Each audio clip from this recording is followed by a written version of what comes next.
લક્ષ્ય ન્યૂઝ, એક નજર, એક લક્ષ્ય. રાણપુરમાં ગેરકાયદેસર ખનનનો આતંક, ખનીજ માફિયાઓ બેફામ, તંત્રની ભૂમિકા પર ઉઠ્યા સવાલો. બોટાદ જિલ્લામાં આવેલ રાણપુર શહેરમાં ખનીજ ચોરીનો ગંભીર મુદ્દો ફરી એકવાર ચર્ચાનો વિષય બન્યો છે. શહેર નજીક આવતી ભાદર નદી તથા ગોમા નદીના પટ્ટા વિસ્તારમાં ગત કેટલાક દિવસોથી ખનીજ માફિયાઓ દ્વારા ગેરકાયદેસર રીતે રેતીનું ખનન કરવામાં આવી રહ્યું હોવાના આક્ષેપો સામે આવ્યા છે. સ્થાનિક સૂત્રોના જણાવ્યા અનુસાર રાણપુર શહેરની નર્સરી તેમજ સરકારી આઈટીઆઈના પાછળના વિસ્તારમાં ગત મોડી રાત્રે વિશાળ માત્રામાં ખનીજ ચોરી કરવામાં આવી રહી હોવાનું જાણવા મળ્યું છે. મળતી માહિતી મુજબ છેલ્લા 10 દિવસથી સતત રાત્રિના સમયે અજાણ્યા તત્વો દ્વારા ડમ્પર તથા ટ્રેક્ટરો મારફતે રેતીનો જથ્થો ઉઠાવી લઈ જવામાં આવી રહ્યો છે. સ્થળ પર હાલ પણ મોટી માત્રામાં રેતીનો જથ્થો સંગ્રહિત કરવામાં આવ્યો હોવાના અહેવાલો મળી રહ્યા છે, જે સમગ્ર ઘટનાને વધુ ગંભીર બનાવે છે. સ્થાનિકોમાં પ્રશ્નો ઉઠી રહ્યા છે કે આ પ્રકારની પ્રવૃત્તિઓ છતાં તંત્ર દ્વારા કોઈ દેખાતી કાર્યવાહી કરવામાં આવતી કેમ નથી. વિશેષ ચિંતાનો વિષય એ છે કે ખનન કરવામાં આવતા વિસ્તારો નજીક સરાનગર સોસાયટી અને આઈટીઆઈ જેવા સંવેદનશીલ વિસ્તારો આવેલા છે, જ્યાં નાના બાળકો નદીમાં નહાવા માટે આવતા હોય છે. ગેરકાયદેસર ખનનના કારણે ઊંડા ખાડા સર્જાયા હોવાથી કોઈ દુર્ઘટના સર્જાય તો તેનો જવાબદાર કોણ રહેશે તેવા પ્રશ્નો સ્થાનિકોમાં ઉઠી રહ્યા છે. આ પરિસ્થિતિને ધ્યાને લઈ આ મુદ્દો જાહેર સલામતી સાથે સીધો સંકળાયેલો હોવાનું માનવામાં આવે છે. સ્થાનિક રહેવાસીઓએ તંત્ર સામે આક્ષેપ કર્યો છે કે આ સમગ્ર ઘટનામાં ક્યાંક ને ક્યાંક અધિકારીઓની મૌન સહમતિ અથવા બેદરકારી હોઈ શકે છે, જેના કારણે ખનીજ માફિયાઓ નિર્ભય બનીને ગેરકાયદેસર પ્રવૃત્તિઓ કરી રહ્યા છે. લોકોમાં આ મુદ્દે ભારે રોષ જોવા મળી રહ્યો છે અને તેઓએ તાત્કાલિક અસરથી ઉચ્ચ સ્તરીય તપાસ શરૂ કરવાની માંગ ઉઠાવી છે.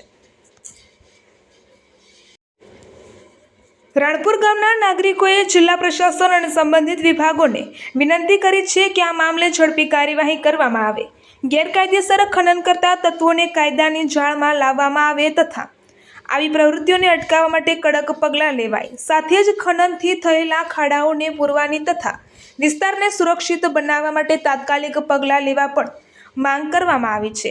આ સમગ્ર ઘટના માત્ર કાયદો અને વ્યવસ્થાનો પ્રશ્ન નથી, પરંતુ પર્યાવરણ સંરક્ષણ અને માનવ જીવનની સુરક્ષા સાથે પણ સંકળાયેલી છે. હવે જોવાનું એ રહ્યું છે કે તંત્ર આ ગંભીર મામલે કેટલું ઝડપી અને અસરકારક રીતે પગલાં લે છે. અહેવાલ દાના પરમાર, રાણપુર. જય હિન્દ, જય ભારત. આપ જોઈ રહ્યા છો કે સુખ ભાદરની બાજુમાં ગોમા નદીના ચેક ડેમની થોડા 200-500 મીટર દૂર એમાંય તે રાત્રિના ખનીજ માફિયાઓ દ્વારા ફૂલ ખનન કરવામાં આવી રહ્યું છે. અને આપ જોવો છો કે નદીની બાજુમાં જ તે મહાદેવજીનું મંદિર છે, જડેશ્વર મહાદેવજીનું મંદિર છે, તે આપ જોઈ શકો છો. ત્યાં કણે આપણે દર્શનાર્થીઓ દર્શન કરવા આવશે તથા ગોહિલગઢ પણ બાજુમાં જ છે, જ્યાં અવારનવાર યાત્રાળુ આવતા હોય છે. યાત્રાળુ આપણે અવારનવાર દર્શન કરવા આવે છે અને આવો જ્યારે ઉનાળો ચાલી રહ્યો હોય તો તેનું નદીમાં તે લોકો પણ નાના ભૂલકાઓ પણ સ્નાન કરવા આવતા હોય છે. અને અત્યારે જે રાત્રિના દરમિયાન ગત રાત્રિ 31/3/2026 રાતના 1ના સુમારથી મેં લાઈવ પણ કરેલું છે કે 2 લોડરો 4-5 ટ્રેક્ટરો દ્વારા ખનન સતત કરવામાં આવી રહ્યું છે. અને આપ જોઈ શકો છો કે બાજુમાં નર્સરી પણ છે તથા આરટીઆઈના વિદ્યાર્થીઓ, જે આ મેન માર્ગ કહેવાય કે આરટીઆઈના વિદ્યાર્થીઓ તેમની સ્કૂલેથી લઈને રાણપુરના માર્ગ તરફ જતા હોય છે. એટલે આપ જોઈ શકો છો કે આ જે ખનન થઈ રહ્યું છે, મસ્ત મોટા ખાડા પડી રહ્યા છે. અને આ લોકો આમાં કઈ પણ દુર્ઘટના થાય છે તો આનું જવાબદાર કોણ? કઈ પણ નાની મોટી દુર્ઘટના થાય છે અથવા કોઈ બાળકો વગરના માતા થાય છે અથવા માતા પિતા બાળક વગરના થઈ જાય છે અને ભવિષ્યમાં એવું સર્જાઈ રહ્યું છે કે મોટામાં મોટું કોઈ પણ એમ કહું છું કાર્ય થાય છે.